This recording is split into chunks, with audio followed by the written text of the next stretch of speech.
Oh, ladies and gentlemen, Mr. Cropper here. I was really pushing my luck and I just let my video go to 51 minutes and the computer didn't like that, so we're going to try to keep it at 30 minutes for videos now, because I just lost 51 minutes of epic ranting that will never be heard by anybody again, and it's tragic. It is tragic. And I was even polite. I was being polite.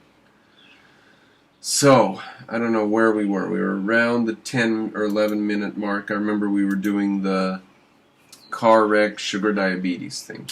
And therefore my actions couldn't possibly be considered in accordance to happiness. Yet this is the problem that arises when one conflates the word happiness with rational self-interest.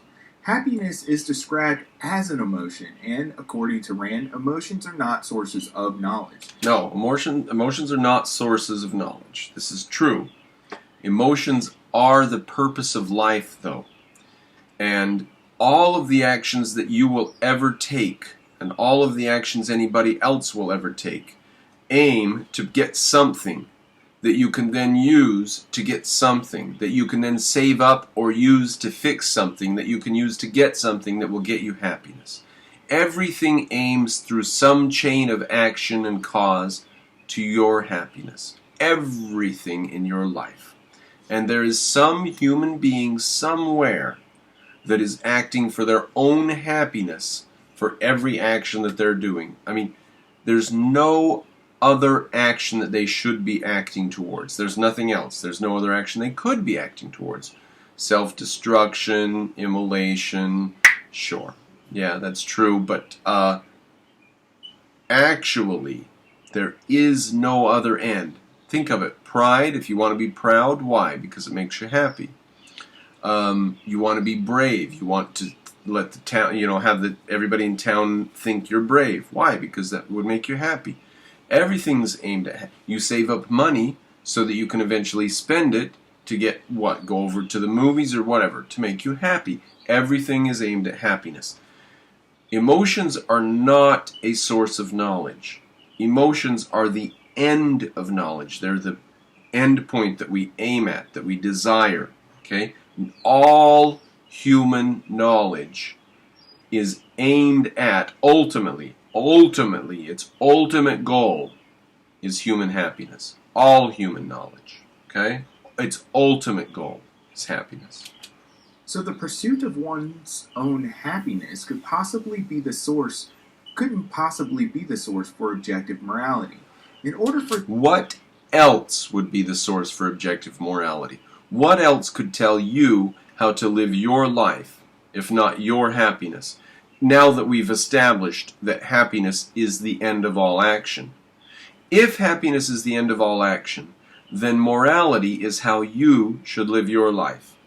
Now, what does he have for a desire for the end of all action? Society. Always a collective. Always the group. Always something outside the individual. And whenever I look over there to that group, I always see a bunch of individuals. But he sees a group because he's a collectivist. And it to be valid, you may have to do some things in which would make you unhappy, depending on the subjectivity of happiness. Let's say you are an obese person suffering from a curable disease if you lost weight and would result in death if you didn't. Alright, so happiness is subjective. Okay? I'm just going to give it to you. Don't worry about it. You have to decide for yourself what your happiness is. Okay? Now, if painting a particular type of picture makes you happy, but it wouldn't make me happy, then you do you. Okay? You have to decide what your happiness is. And you are the only arbiter of that decision. You're the only person who could possibly decide that, or should possibly decide that. You are on a strict diet in order to lose the weight needed to ensure your existence. However, you see some of your... That's right. So this is the issue of health and cigarettes. He's doing it with sugar. We can use cigarettes. We can use whiskey. But you know what we can also use? We can use climbing in the mountains. Because where I come from in Utah, people have more skin cancer than down on the shore in California. Up in Utah, we're higher up, there's more UV, Now, if you like the fresh air of the Rocky Mountains and you go hiking up in the Rocky Mountains and you go skiing up there in the wintertime, then you're going to have a hell of a lot more UV exposure than other people. That's going to possibly cause skin cancer and might kill you. The airplanes that you take to get there could wreck and kill you. Every time you get into a car and drive anywhere, you could wreck and die.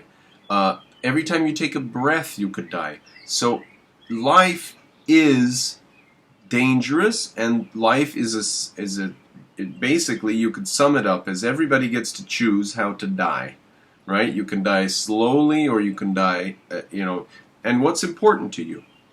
What's important to you? Some people might think ahead in their head, and they just can't bear the thought of dying. So they want to live as long as possible, and so they're healthy, and they go jogging every day and stuff, and then they get cancer when they're 40 and die. So, and other people don't care about living that long. So they smoke cigarettes or whatever, and then they die when they're in their mid-70s. So maybe they did it right.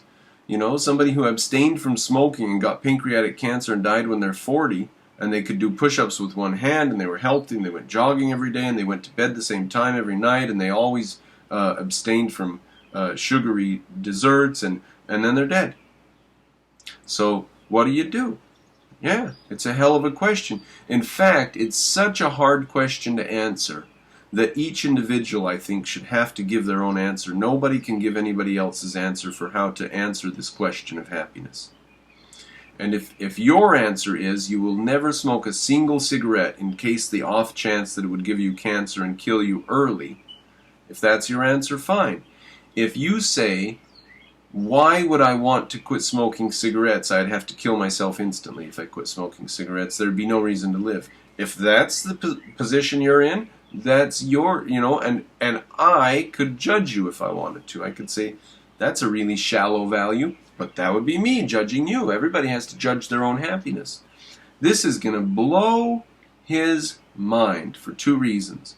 Selfishness, bad, bad, bad, can't be selfish. Selfishness is bad. And what about the collective? What about the collective? What about the collective? Ice cream, and you know that eating that ice cream would make you incredibly happy of existing, since that was done not to no fault of your own. When you are dead, your happiness doesn't matter, nor does the thought of your existence. Don't get me wrong, we should always act in ways that would prolong our own life. In the end, if you're dead, there's nothing beyond that. We should always act in ways that would prolong our own life? Well, I don't think that me smoking this cigarette does it, but maybe I shouldn't be doing this. The point of life isn't to live long. The point of life is to be happy. And people used to tell me, it's unhealthy that you're drinking. And I said, yeah, but I can't imagine wanting to live without having some beers at night. So now that I've quit drinking, I miss it terribly, and I even have dreams about it. People handing me a beer, and I say, I wish I could drink it. I can't, because I get tired. I'm old. Alcohol makes me sleepy. It didn't used to. It used to be party time all the way. So you just have to decide for yourself. Everybody has to decide for their own selves. And if they die when they're 40 or 60 or 80, the question is, did they enjoy their life? Not, did they serve some great moral purpose of living a long time or some bizarre thing like that? It's happiness. It's your own happiness, and you choose for yourself. Like Ayn Rand said, anybody who would prescribe anybody else's happiness is a monster. So if you tell somebody else how to be happy, that's monstrous in her view. Now, maybe your view of that isn't the same. I do think it's pretty monstrous to tell somebody else how to be happy. The uncertainty of the end of your life makes it hard for anyone to objectively set their morality based upon rational self-interest. You don't know how long you're going to live, so you can't objectively make moral judgments. So, you could make a moral objective judgment if you had omniscient knowledge about the length of your life. That's very strange. That's very strange. In fact, we don't live our entire lives every time we make a moral judgment, right? We don't know about the future of our life. That's insane. Why would the future hold? Why would the total length of our entire life hold sway over the individual decision I make today in one moral instance? Why would I need to know all of my lifespan till I die in order to make an objective decision about what I'm doing today? You know? I mean, just look at what you're saying. That is a very, very strange claim. You would have to know how long you were going to live in order to make an objective moral judgment. That's crazy, dude. Would prolong our own life. In the end, if you're dead, there's nothing beyond that. The uncertainty of the end of your life makes it hard for anyone to objectively set their morality based upon rational self-interest. It's impossible to know when we will die. So what? If you had known that you were going to die the next day regardless of your actions, would you have chosen differently? So if we did know that we're going to die tomorrow, we would act differently. Therefore, it follows that if we knew when we were going to die, we would act differently. Therefore, it follows that we can't act objectively? That's pretty weak. That's pretty weak. We could still act objectively, even though we don't know when we're going to die. Because I don't face my death every single minute of every day. And I don't face the rest of my life every single minute of every day. I only face this next second.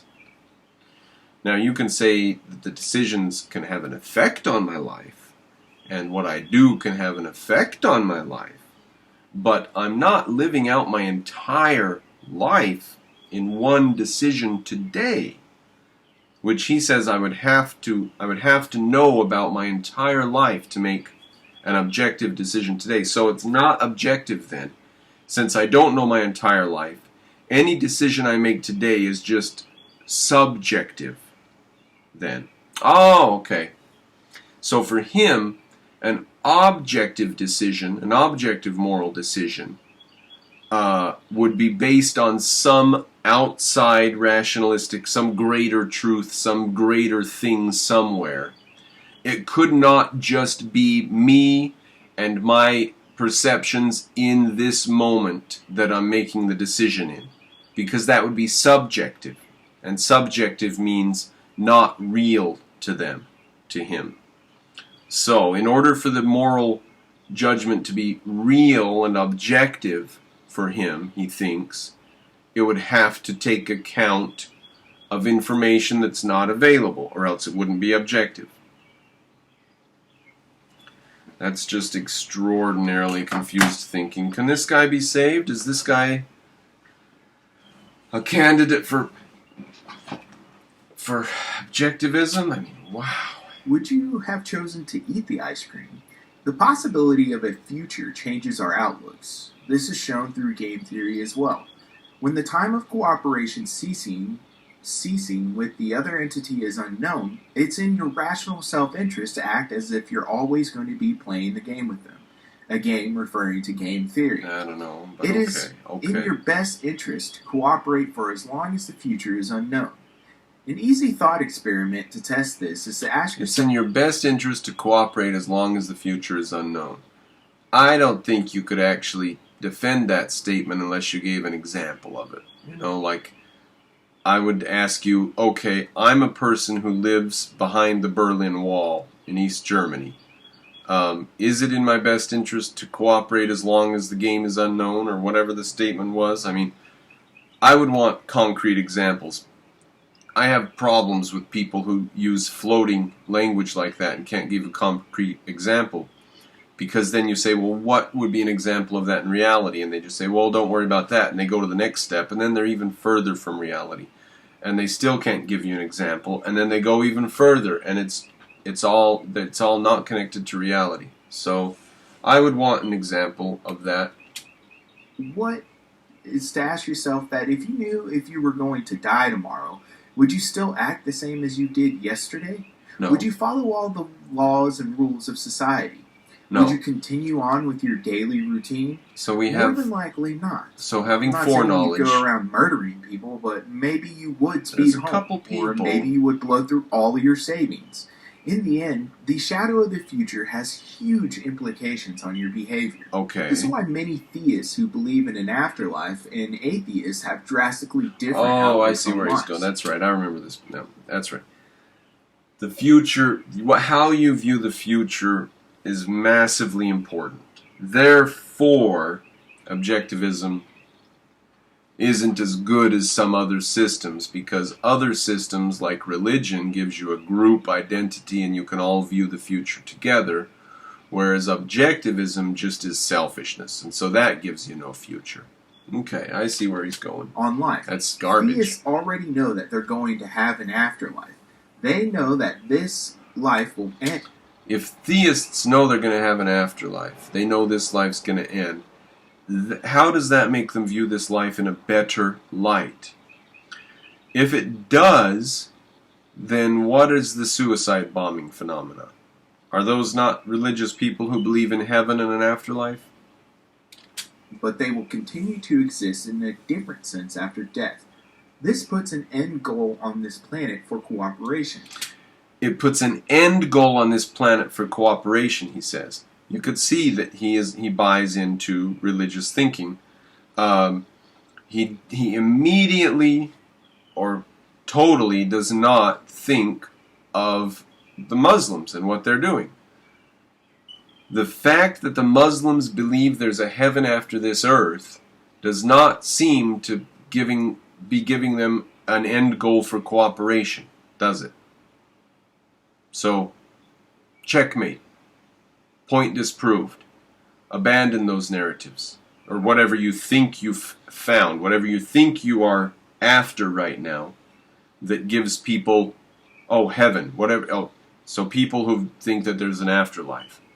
He thinks that that's a value of some kind. It gives stability and it gives us something to value and cooperate in this world. Point disproven, sir. Muslims, okay?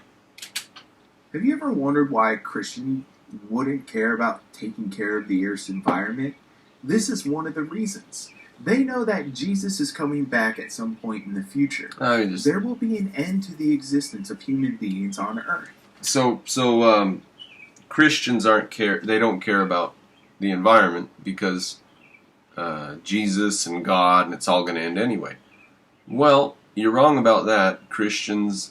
Some Christians do care about the environment, and they think that Jesus and God want them to take care of the earth and love they think a factory spewing pollution is desecrating God's green earth. So, but this is only temporary. Are we doing objectivism here? Or why would you care about the future of the planet or the generations after yourself? If you know for certain that they will end up in heaven or hell and that Earth is just a place to test your worthiness, why care about the planet beyond your time here? Why care about the plight of the poor? If you believe it's because of their own doing and that they will end up in heaven or hell, why care about their current state of affairs? It's only temporary, right? This idea that happiness is the only rational goal in life sets up a society that is only interested in what life can provide for the individual. Who else is there to provide it for? He says it just provides life for the individual. Versus who? Versus who else? See, he's a collectivist. Always the group. Every time you say the individual, he says, what about the group? Now I look over there and there's nothing but individuals in the group, but he does not see that. He sees a group. On the reasons to cooperate with others. If you're only interested in your own happiness, how can you live within a society? Your worthiness, why care about the planet beyond your time here? Why care about the plight of the poor?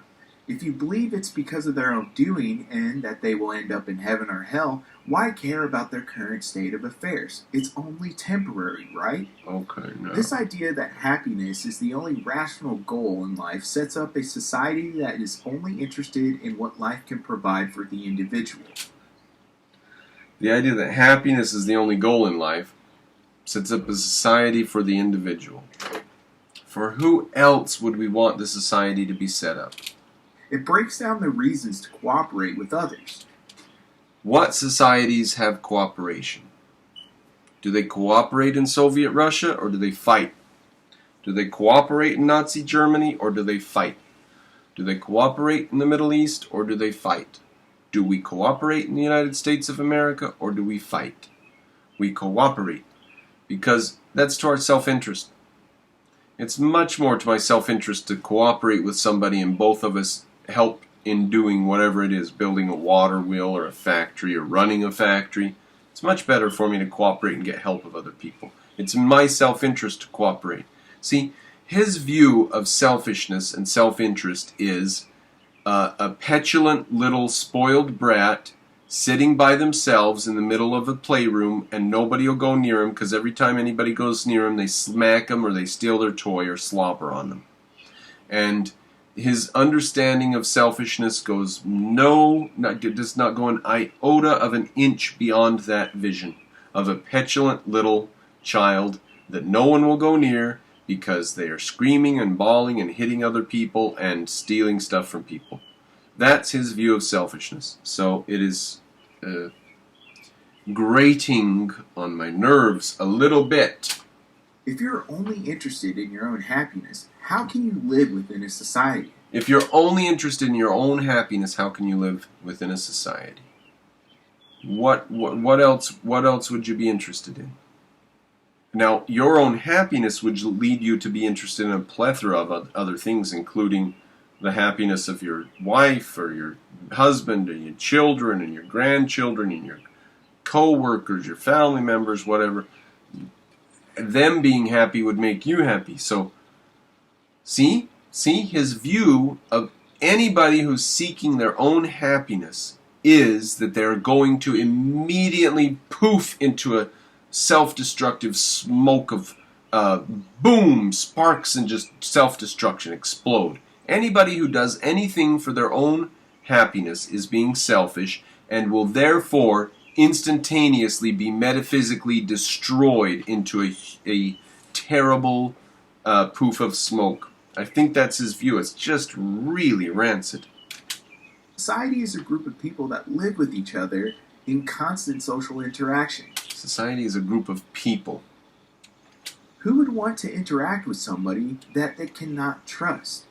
Why can't you trust people who are acting in their own self-interest? See? Again, he doesn't give any reason why you can't trust a person who's acting in their own self-interest. He simply assumes it. He said, why would society work if nobody could trust each other? He just assumes that if people are being selfish, they can't trust each other. See? Just think that through, buddy. Lefty philosophy. How selfish is a person if they're going around lying to everybody and now nobody trusts them and nobody will deal with them? How selfish were they? I think they were short-sighted and stupid, not selfish. Why do they always equate short-sighted self-destruction? Why is that selfishness for them? Why is selfishness always very quickly destroy yourself? Are you sure you want that to be your understanding of selfishness? A selfish person very quickly destroys themselves.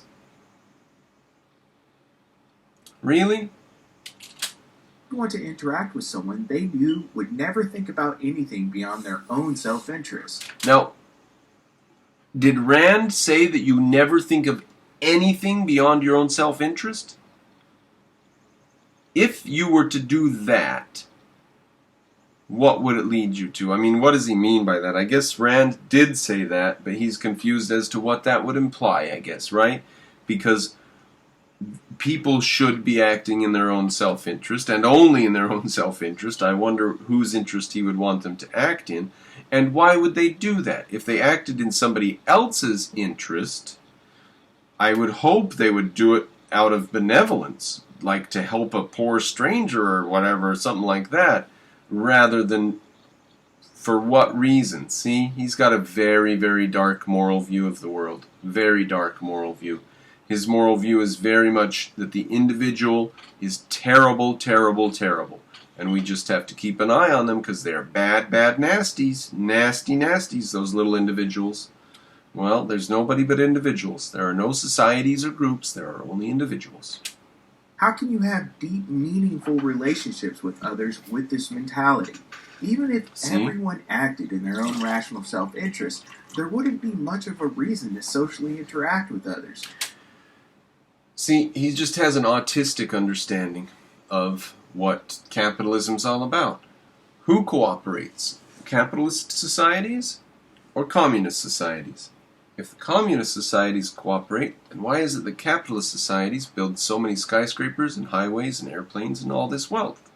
Who is cooperating? Who's getting along? The people who are acting in their own self-interest? Or what? Or does he think all these factories were built for charity and that the people who run the factories in the United States of America didn't build them for self-interest? It is slightly grating on my nerves. We would all just be using each other as a means to an end. We would all just be using each other as a means to an end. Maybe that's how we should act. Because just viewing that person as you should get what you want out of them, as long as they aren't forced into it, and they do it voluntarily with you, so they got what they wanted out of you, that would be a situation where you both got what you wanted. You're both better off. Now, why is that a problem? He's so worried that there are going to be people running around doing what they desire. It's just driving him crazy, sentence after sentence after sentence. There could be people doing what they want. What about the society? You call that a society. The next tenet is a precursor to the first, that the only social system consistent with its moral purpose is laissez-faire capitalism. Laissez-faire capitalism is defined as an economic system in which transactions between private parties are free from government interventions, such as regulation, privileges, tariffs, and subsidies. First off, Rand confuses an economic system with a social system. All right, Rand confuses an economic system with a social system. What is a social system? I guess he's going to define it then, right? Surprise! He doesn't know what a social system is. Maybe because she views most personal interactions with others no more than business in nature.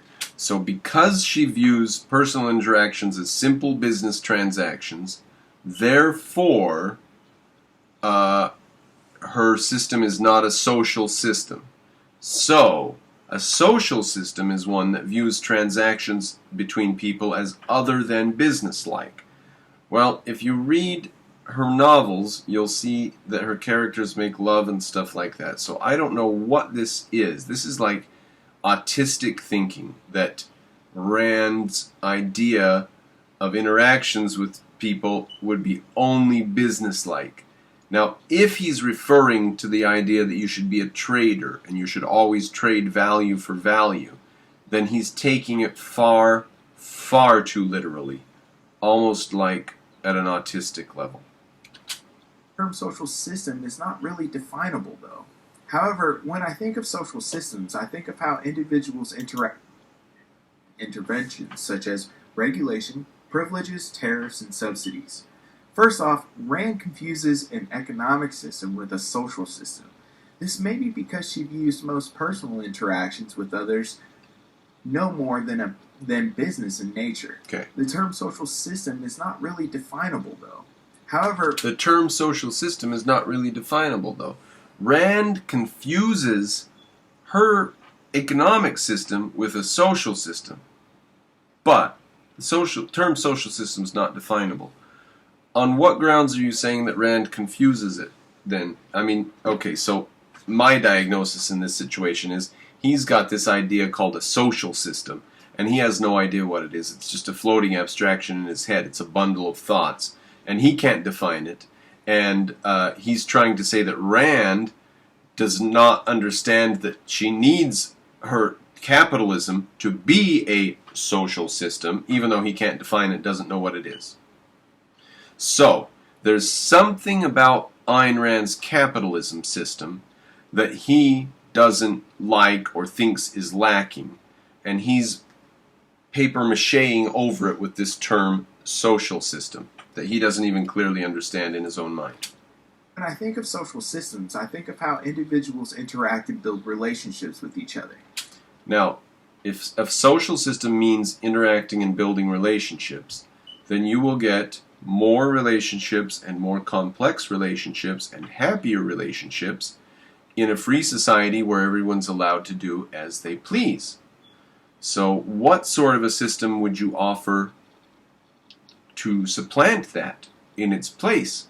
You would get less of this cooperation that you are so obsessed with. We don't get cooperation in collectivist societies. You get warfare. You get constant civil war. Okay? Capitalism is a system built upon the idea of private ownership of the means of production and the operation of them for profit. While capitalism may... I just want to say there, he says capitalism is for profit. I just want to say there that in the communes that make peanut butter down in Missouri and in the Oneida colony in New York, upstate New York, that makes silverware, they don't run on a for-profit. The Ayn Rand Institute doesn't run on a profit. 50% of the restaurants that open this year are going to close within a year because they don't run on a profit. So capitalism is not the system of profits. It is the system that allows you to do whatever you want. The people who want to make a profit are able to build their systems bigger and bigger and bigger. And so they become quite impressive, and capitalism becomes known for those systems. But I just want to point out that capitalism is not the system of profit, it is the system of freedom. Okay? It's not true that everybody under capitalism runs at a profit. A lot of them don't, and a lot of them shut down. Okay? A reason for people to interact, it's not necessarily indicative that one must build any relationships or really interact with others. For example, you could live outside of the city limits by yourself. Alright, so he's upset about capitalism because you don't have to interact with other people. You could just live in a hut, drive into town to the store, get your food, go back to your hut. And capitalism allows that person to live that life. It's perfectly viable.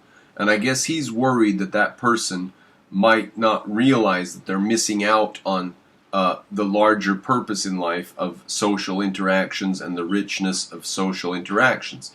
So he's worried that capitalism will allow people to be selfish, lonely individuals. To town in order to buy things. You can walk into a grocery store and really interact with others. For example, you could live outside of the city limits by yourself and only come to town in order to buy things. You can walk into a grocery store, pick up your items, check out, go back home without really having to interact with anyone socially. The system of capitalism doesn't include a social aspect in itself. The social aspect, if any, would be incredibly superficial and based upon a casual conversation about the goods being bought. All right. It doesn't have a thing, a mechanism for social interaction. He wants there to be like a church you have to go to or something. He says it would be if there is a method for social interaction in capitalism, it would be incredibly superficial, like going to the store and meeting people on the way to the store.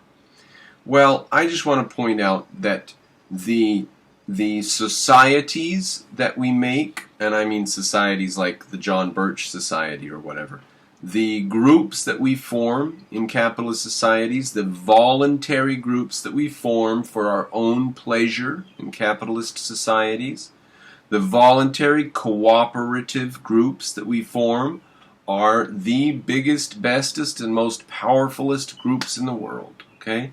Our companies in the United States are the most powerful. Our charities are the biggest. Doctors Without Borders and whoever else, whatever it is, So the idea of cooperation, I mean, what is he thinking about? If he would list the concretes then I think it would clarify these things for him. He's dealing with floating abstractions. If he would name the concretes, he would realize that cooperation, if he would just concretize that and say, what does that mean for people to cooperate for their own self-interest? No, he can't concretize it. He can't think about people acting selfishly and anything good coming out of it. He just cannot make that leap. He is just stuck on that. Selfish people, bad. No, no, no, don't be an individual. You must be part of a collective. No, no, no, bad individual. Oh, this is a bit, he's tiresome. Lefty philosophy, you are tiresome.